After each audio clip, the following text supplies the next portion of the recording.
Hello दोस्तों, मैं अमित कुमार आप सबका स्वागत करता हूं आपके अपने YouTube channel Kamakhya study circle में। दोस्तों देखिए, कितनी अच्छी बात कही गई है। जिनमें अकेले चलने का हौसला होता है उनके पीछे एक दिन काफिला होता है।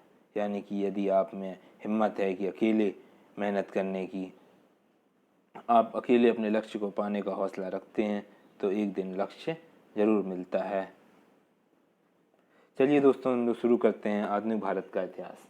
हम लोग पिछले वीडियोस में पुर्तगाली और डचों के आगमन को पूरा कर चुके थे। आज हमें ब्रिटिश ईस्ट इंडिया कंपनीज को से शुरू करना है, लेकिन उससे पहले हम आपसे रिक्वेस्ट करना चाहेंगे कि यदि आप हमारे चैनल पर नए हैं तो हमारे चैनल को सब्सक्राइब कर लें, और यदि आपको हमारा वीडियो अच्छा लगता है तो उसे लाइक करें और दोस्तों के साथ ज़्यादा से ज़्यादा शेयर करें। ये यूरोपीय कंपनियों के आगमन का क्रम, इस पर हम चर्चा कर चुके थे। सबसे पहले पुर्तगाली company, Dutch company, British east India company, Danish company और फ्रांसीसी कंपनी। दोस्तों, आज जो टॉपिक शुरू हो रहा है, आने वाला पूरा आधुनिक भारत इसी के ऊपर इर्द गिर्द घूमता रहेगा, क्योंकि आधुनिक भारत वहीं ख़त्म होता है जहाँ पर अंग्रेज भारत को छोड़कर जाते हैं।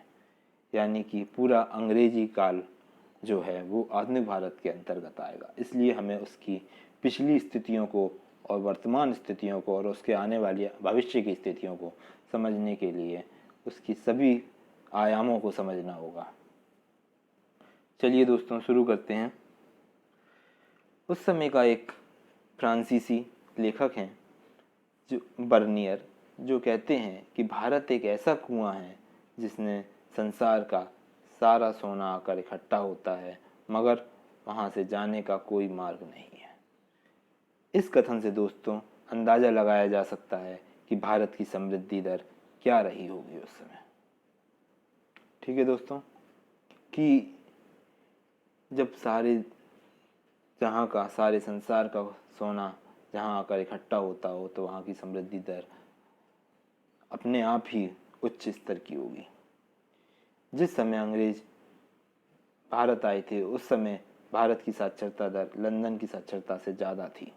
यानी कि भारत के लोग, जो अंग्रेज कहते थे कि हमें आपको सभ्य बनाना है, तो कहीं ना कहीं ये बात गलत साबित होती है इस बात से कि जब वहाँ भारत की साक्षरता दर अधिक थी वहाँ लंदन से, तो यानी कि भारत के लोग सभ्य अधिक होंगे। चलिए दोस्तों, आगे बढ़ते हैं। जहाँ एक और यूरोपीय इतिहासकार ये मानते हैं कि भारतीयों को अंग्रेज सभ्य बना रहे थे, वो सभ्य नहीं थे, वहीं आधुनिक इतिहासकारों का कहना है कि भारत एक सोने की चिड़िया थी जिसे अंग्रेजों ने पतन के गर्त में पहुंचा दिया। लेकिन कुछ इतिहासकारों का मानना है कि नहीं, ये दोनों ही बातें गलत हैं। दोस्तों, अंग्रेजों के आगमन के समय भारत की स्थिति को जानने के लिए हमें कुछ पूर्व की बातों पर भी ध्यान देना चाहिए कि उस समय भारत क्या स्थिति में था। भारत पर पहला मुस्लिम आक्रमण 711 ईस्वी में तथा प्रथम मुस्लिम सफल आक्रमण 712 ईस्वी में मोहम्मद बिन कासिम द्वारा किया गया था। यानी कि भारत देश उस समय विदेशी आक्रांताओं से ग्रसित होने लगा था और भारत की आर्थिक स्थिति धीरे धीरे गिरने लगी थी।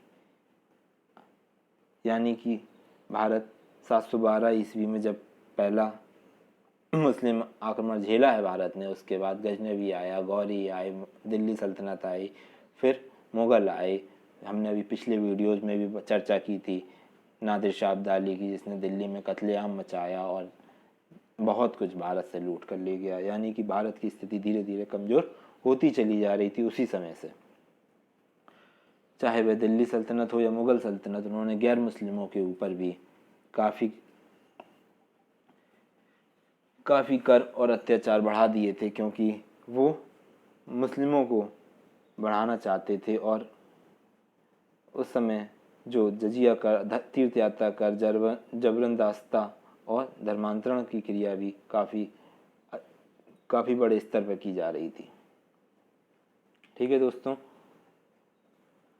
अगर हम कृषि की बात करें तो किसान द्वारा हाड़ तोड़कर खेती की जाती थी। हाड़ तोड़ से मतलब यहाँ पर है कि जी जान लगाकर मेहनत कर कर, लेकिन अनाज जो उगाता था वह उसका मेहनताना भी नहीं मिल पाता था, क्योंकि वहाँ के राजा, नवाब, शासक, जागीरदार, जमींदार, धनी लोगों के द्वारा उसको लूट लिया जाता था और उनको मेहनताना भी नहीं मिलता था। यानी कि जब किसान अपने अनाज को बेचने की कोशिश करता होगा तो उस समय वो लोग उन पर अत्याचार करते होंगे और उनसे उसका अनाज, उसका वेतन भी नहीं मिल पाता होगा। उस समय देश के अंदर कई सारे राजा भी थे और उनका शासन चलाने का अपना अपना तरीका था, जिसमें मुख्य तौर पर आप बात करें मराठा, मुगल, झांसी, अवध, कर्नाटक और भी कई छोटे छोटे देसी रियासतें थीं जो आपस में ही लड़ते झगड़ते रहते थे। देश पर अंग्रेज़ों का कब्जा होने का बहुत बड़ा कारण एक ये भी है कि आपस में इनके गुटता ना होना। चारों तरफ मची इस लूटपाट में धनी और ज़्यादा धनी होता चला गया और गरीब और ज़्यादा गरीब।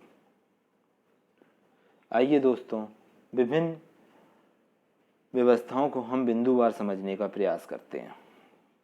सबसे पहले चर्चा करते हैं भूस्वामित्व की, यानी कि भूमि का मालिक, भूमि का स्वामी कौन होता था उस समय। उस समय भूमि का मालिक कहने के लिए किसान होता था, लेकिन जब तक ही के लिए ही होता था जब तक कि वह अपना लगान राजा को ना चुका दे। यदि वह लगान चुकाने में असमर्थ हो जाता था तो भूमि अपने आप ही राजा के नाम पर स्थानांतरित हो जाती थी। आप समझ सकते हैं कि किसान की क्या स्थिति होगी। इधर उसका अनाज नहीं बिक रहा, अनाज उसका बिकने नहीं दिया, उसके ऊपर जबरन लूट लिया गया, उसको मेहनताना नहीं मिल रहा, इधर उसको लगान भी चुकाना है, लगान नहीं चुका पा रहा है तो वो खेती से भी हाथ धो बैठ रहा है, और वो खेती भी अगर बेच देगा, उनको राजा को दे देगा, तो फिर वो अपने जीवन का, अपने परिवार का पालन पोषण कैसे करेगा। उस समय कृषि का तरीका और फसलें, अंग्रेज भारत आए तब उस समय खेती पुराने संसाधनों पर ही की जाती थी, यानी कि खुरपी, पटेला, बैलों की जोड़ी और हलों के द्वारा।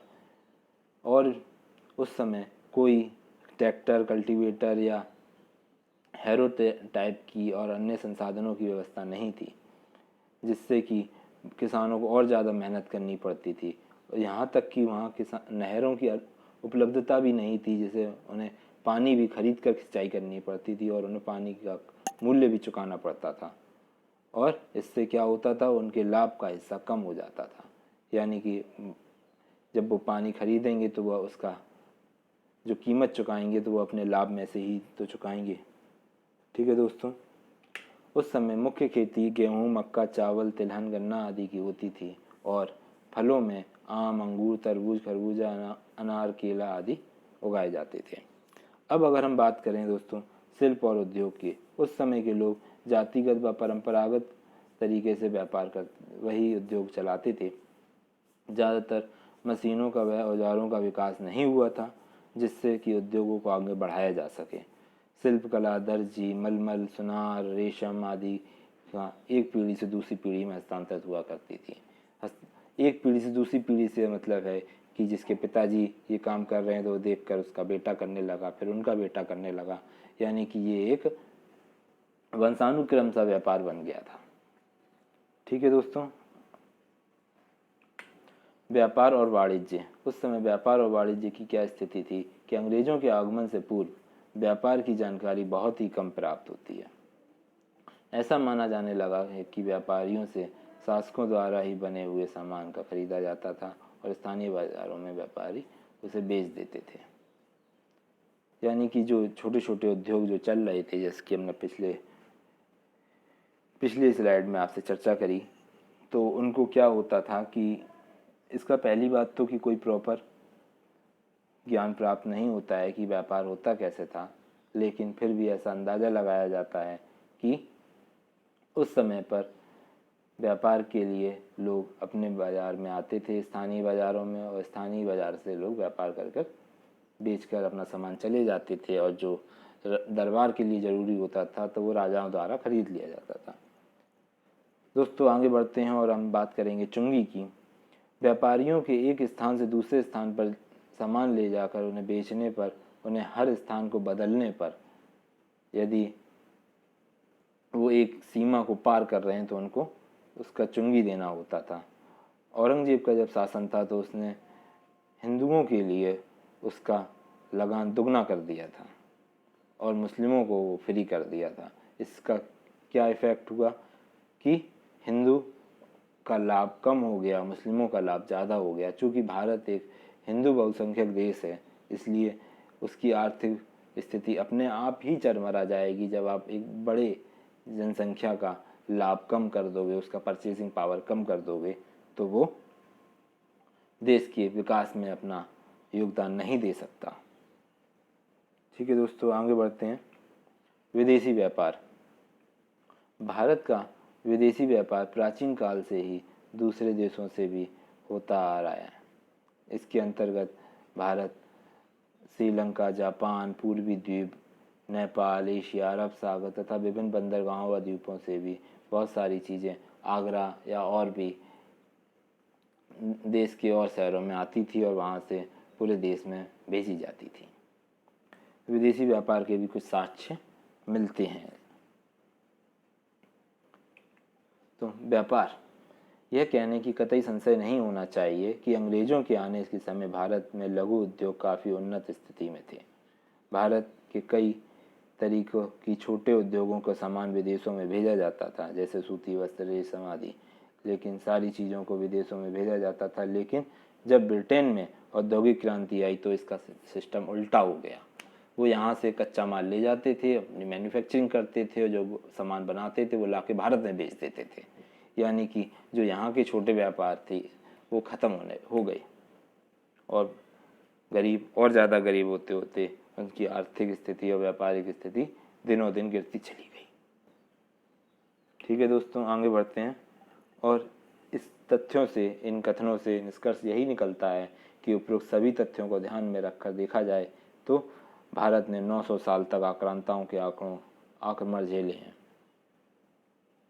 और इन आक्रमणों की स्थिति के बावजूद भी राजाओं की स्थिति, राजा, जमींदार और जो शासक थे उनकी स्थिति काफ़ी अच्छी रही और अंग्रेज़ों ने विभिन्न नीतियों को अपनाते हुए इन राजाओं को लूटा तथा उनके साथ उनका जो शासन था उसको हथिया लिया और अपने वहाँ पर British east India on crown का शासन लागू हो गया। जैसे उन्होंने अलग अलग वाइसराय द्वारा अलग अलग तरीके से हड़पा गया। इसकी चर्चा हम आगे वाले वीडियोस में करते रहेंगे। तो दोस्तों धन्यवाद। आपको हमारा वीडियो कैसा लगा आप ज़रूर बताइएगा और हमारे चैनल को सब्सक्राइब करना ना भूलिएगा और बेल आइकन दबाइएगा और हमारे वीडियोस को लाइक करिए और ज़्यादा से ज़्यादा शेयर करिएगा। धन्यवाद दोस्तों।